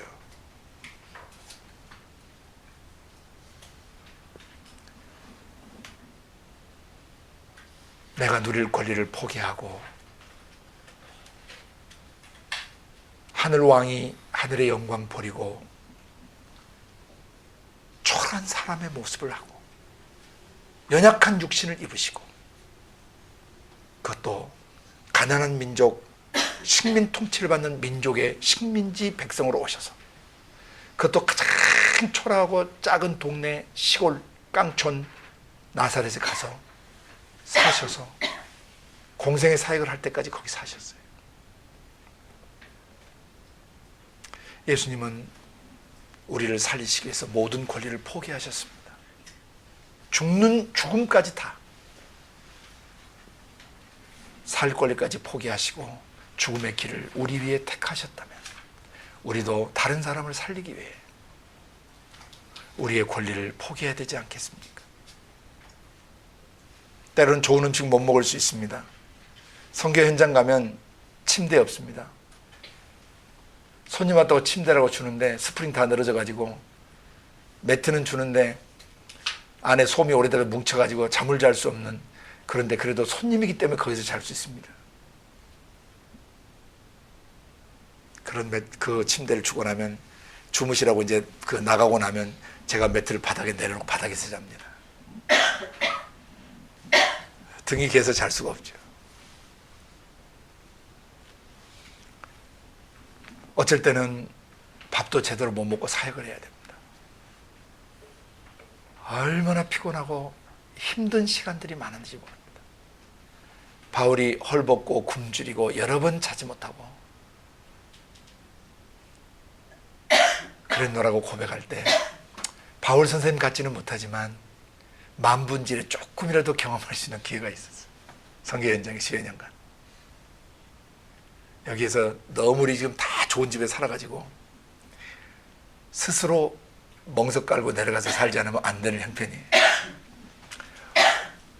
황금의 입이라고 불리웠던 크리소스톰이라는 유명한 초대교회 설교자가 있었습니다. 콘스탄티노플의 황제가 얼마나 의리의리하게 살았는지 몰라요. 황금 마차를 타고 그 왕비는 아주 사치에 아주 백성들로부터 지탄의 대상이 될 정도로 심각한 사람이었는데 크리소스톰이 유명한 명설교자라고 그래가지고 저 수도원에서 그를 불러냈어요. 콘스탄티노플의 대주교로 왔습니다. 그 전에 주교들은 완전 황제복 비슷한 옷을 입고 황금 마차에 같이 타고 황제와 함께 쫙 시내를 활보하던 사람들인데 이 크리소스톰이 오자 주교 방에 있는 그 의리라는 데 다 때려치고 거친 멍석을 깔아놓고 거기서 기도하고 거기서 자는 거예요. 이러시면 안 됩니다. 왜 안 됩니까? 우리 주님이 어떻게 사셨습니까? 그리고 시내 행차를 할 때면 황금 마차를 안 타고 맨발로 걸어서 시내를 걸어가면서 군중들을 만나요. 그러니까 그냥 막 소리치시어요. 군중들이 영적 아버지를 향해서 막 카타르시스가 일어나는 거죠. 막 시민들이. 그리고 주일날 설교되면 왕비가 그 자리에 앉아 있을 수가 없을 정도로 바늘로 콕콕콕콕 찌르는 설교를 계속하니까 왕비한테 한 얘기 아닌데 도둑이 제발 저린다고 왕비가 불편해서 도저히 설교를 들을 수 없을 정도로 너무 고통스러워 나중에 모함해가지고 쫓아버렸어요. 추방시켜버렸어요. 백성들이 난리가 났습니다. 지금 이스탄불 콘스탄티노플에서 백성들의 데모가 일어났습니다. 크리스스템, 크리스스템, 다시 데려와라 이게. 그래서 다시 데려왔어요.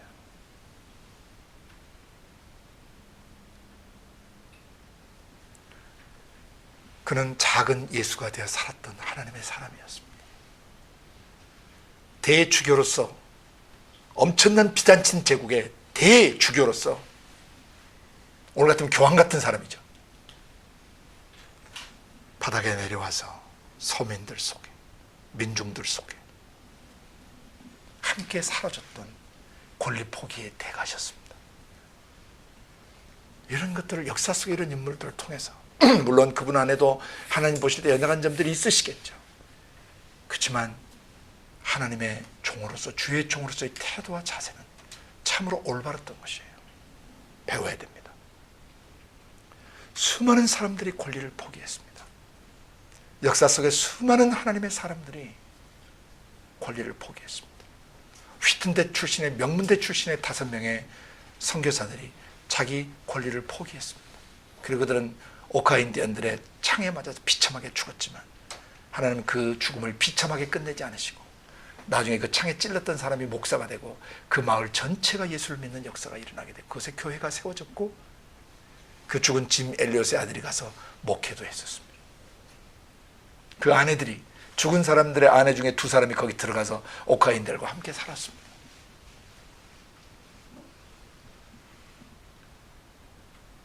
권리를 포기하는 삶을 창세기 13장에서 아브라함은 배웠습니다. 14장에는 전쟁이 났습니다. 이 소돔 지역에 살던 왕들이 저 북쪽 왕들에게 조공을 바쳤는데, 북쪽 왕에게 조공을 바쳤는데 조공을 안 바치니까 거기에서 연합군을 형성해 가지고 5개 나라가 이쪽 지역을 쳐들어와서 조카 롯이 다 잡혀갔다는 것입니다. 그게 100-200km가 아닙니다. 성인이 하루 열심히 걸어도 30-40km밖에 못 갑니다. 그 머나먼 길을 어떤 심정으로 마므레의 형제들과 연합군을 형성해서 뛰어갔겠는가, 여러분 상상해 보세요. 아브라함의 가슴에 하나님을 향한 절규가 있었겠죠. 오 하나님, 롯을 지켜주시옵소서. 털을 하나 손대지 못하도록 방어해 주시고 천사들 보내서 방어해 주시고 내 조카 걷어가시면 안 됩니다. 하나님, 제가 무슨 낙으로 살 수 있습니까? 걔 불쌍한 애입니다. 일찍 아버지 여기고 삼촌 따라서 여기까지 왔는데, 믿음 하나 가지고 왔는데 얘가 여기서 일생 끝나면 안 됩니다. 하나님, 아마 제 생각으로 비오던 눈물이 흐르면서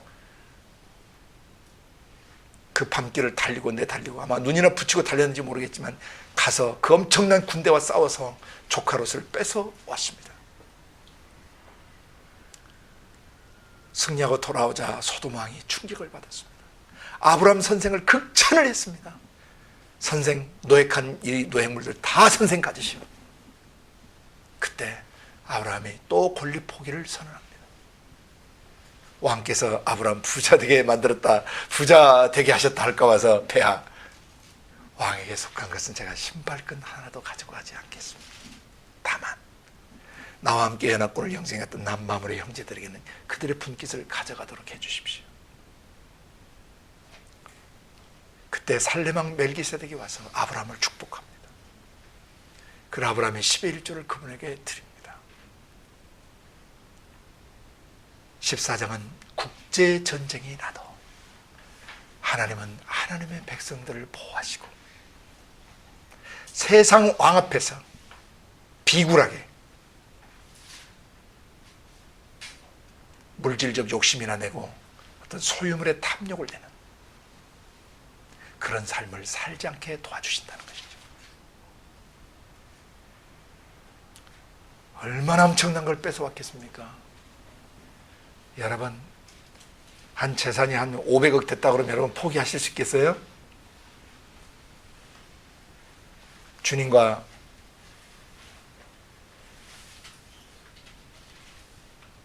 타협하실 수도 있겠죠. 그러나 신발끈 하나라도 갖지 않는 그런 권리포기. 왜? 하나님의 영광이 가려질까 봐서. 하나님이 부자신데, 하나님이 날 이기게 하시고 하나님 나를 축복해 주신 건데, 지금까지 하나님이 이방 땅에서 나 살게 해주신 건데, 혹시라도 하나님의 영광이 가려질까 봐서 권리를 포기해버린 거죠. 그는 인류 역사와 세계 역사 속에 가장 위대한 하나님의 사람으로 세워지시게 됐습니다. 이렇게 하나씩 하나씩 여러분이 25장 11절까지 이제 봐가셔야 된다는 것입니다. 아멘. 한 사람 속에 지극히 거룩한 믿음의 기초를 하나님이 어떻게 놔주시는가를 보셨습니다.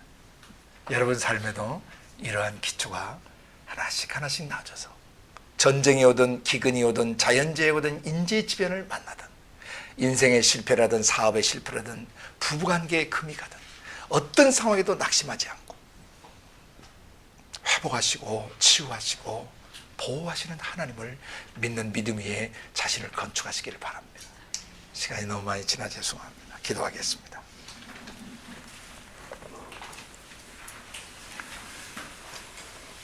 거룩하신 아버지 하나님 감사합니다.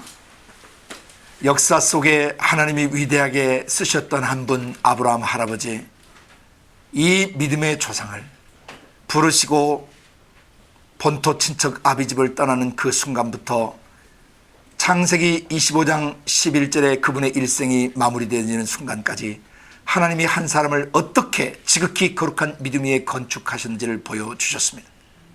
시간상 다 다룰 수 없었지만은 중요한 내용들을 하나님께서 가르쳐 주셨습니다. 동일한 패턴으로 성령님 계속 계시하여 주셔서 아브라함을 지극히 거룩한 믿음 위에 세우셨던 그 역사를 이 말씀을 듣는 모든 지체분들의 마음속에 동일하게 이루어 주시옵소서. 그래서 아브라함과 같은 믿음의 거장으로 서서 전 세계를 축복하고 전 세계를 구속하고 치유하고 회복하고 재건축할 수 있는 그런 지도자들로 자라게 하여 주옵소서. 감사하고 예수님 이름으로 기도드리옵나이다.